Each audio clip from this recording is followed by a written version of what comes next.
To the outside world, Michelle Burney was a grieving teenage daughter, mourning the horrific murder of her beloved father, Arthur Burney. But many in the small town of Coweta, Oklahoma now believe she's the daughter from hell. To kill somebody, to kill your dad, I don't know if she ever understands what she took from us. How did he do that? It was so bad. How does it become a good idea to kill somebody? For weeks, detectives thought it was Arthur's wife, Patricia, who was behind her husband's murder. But then a phone tip to the Wagner Sheriff's Department that turns the case upside down. One of Michelle's cousins came forward and she told law enforcement about conversations that she had had with Michelle about Michelle wanting to find someone to help kill her father. District Attorney Jack Thorpe says the payout to carry out the murder, $6,000 in cash and sex. What gives me, goosebumps to think about, like, somebody in your life, the people that you love, and they're plotting against you to kill you. Deputies locate the .22 caliber rifle used to execute Arthur hidden under the home. And skin cell DNA found on the gun turns out to belong to Michelle. But she's not the only one with prints on the murder weapon. Ultimately, it had both Michael and Michelle's DNA on it. Michael Richardson is Michelle's new 17-year-old boyfriend. Detectives immediately haul him in for questioning. This is kind of your one opportunity to get your story out there. What they wanted to know is Michael simply the boyfriend or the hired hitman. Had Michelle talked to you about trying to get you to kill her dad? Mm-hmm. Investigators are stunned when Michael makes a chilling confession. They did hire, I'm not gonna lie, they hired me. Michael Richardson was recruited by Michelle for the sole purpose of being the trigger man, the person that actually would shoot Arthur Burney. What'd she say? She just said she wanted him dead because he's abusive to her, he hurts her and her mom.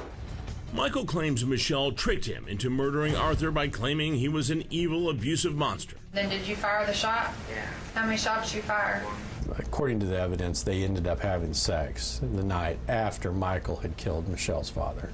Cops arrest 14-year-old Michelle Burney, charging her as an adult for the murder of her father. Initially, Michelle did not cooperate with law enforcement. Based on Michael's interrogation, authorities believe Michelle is complicit in her dad's murder. But something doesn't quite add up. She didn't have a car. The items that she owned, that she provided to Michael, were all provided by Patricia. Arthur's two oldest daughters, Samantha and Karen, are also wondering how their 14-year-old half-sister executed such an elaborate plan. There's no way those two teenagers came up with this plan on their own. And Michelle didn't even have a driver's license. So somebody had to be her ride. We knew Trish had to be behind it. Cops are also beginning to suspect Patricia is the real mastermind, but investigators have a big problem. Michelle would not give up her mom. So they come up with their own plan. Michelle is placed in Child Protective Services far away from Patricia. A few days later, the 14-year-old comes forward, saying she'll tell all if prosecutors cut a deal. We had to make what we call a front-end deal. Michelle was going to be treated as a juvenile, and she was 14 when this occurred, and she wanted to ensure that her mother would not receive the death penalty. The terrifying truth finally comes out. We just wanted him gone. He was really screwing up my life. Michelle claims the fatal shot came after 7 months of trying to kill her dad another way. Michelle says she and her mother laced his morning Mountain Dew and heart pills with arsenic. Did your mom ever put anything in his drinks or food or anything? She sprayed the bug poison when we had roaches in our house on his pills once. When that fails to do the job, Michelle says her mom gives Arthur a lethal dose of Viagra.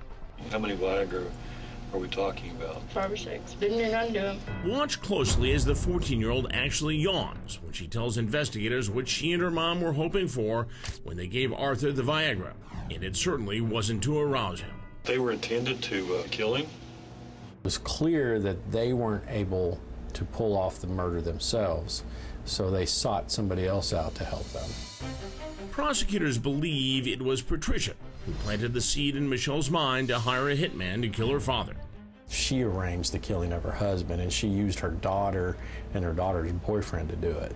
The motive? Why your dad was murdered. If he would have been what he should have acted like,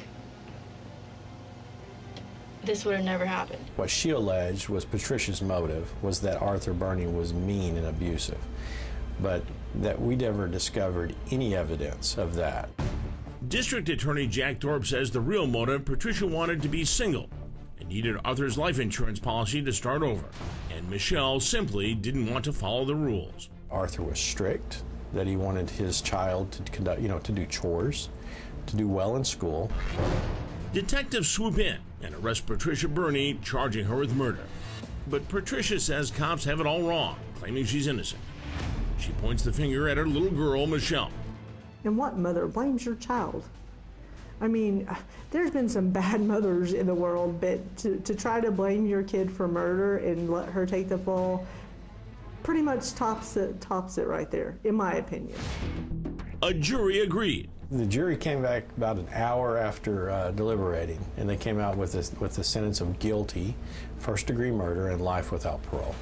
Michael Richardson pleads guilty to second-degree murder and is sentenced to 28 years behind bars. Michelle Burney is charged as a minor. She was released from juvenile hall on her 19th birthday and currently lives in Arizona.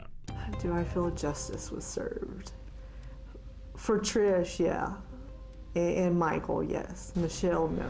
Michelle being out, living her life. Hell yeah, it bothers me.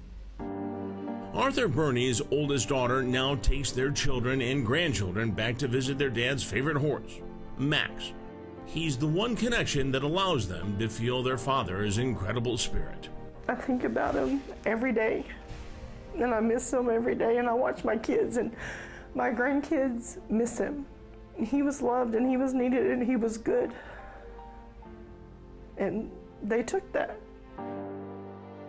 We attempted to reach Michelle Burney for comment on this story, but we never got an answer.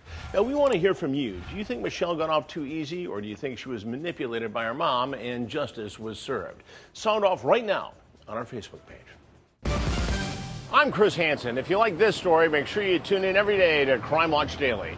You can find where the show airs in your city at crimewatchdaily.com. Watch it live or record it on your DVR and watch it at night. And to all those criminals out there, remember, we are watching.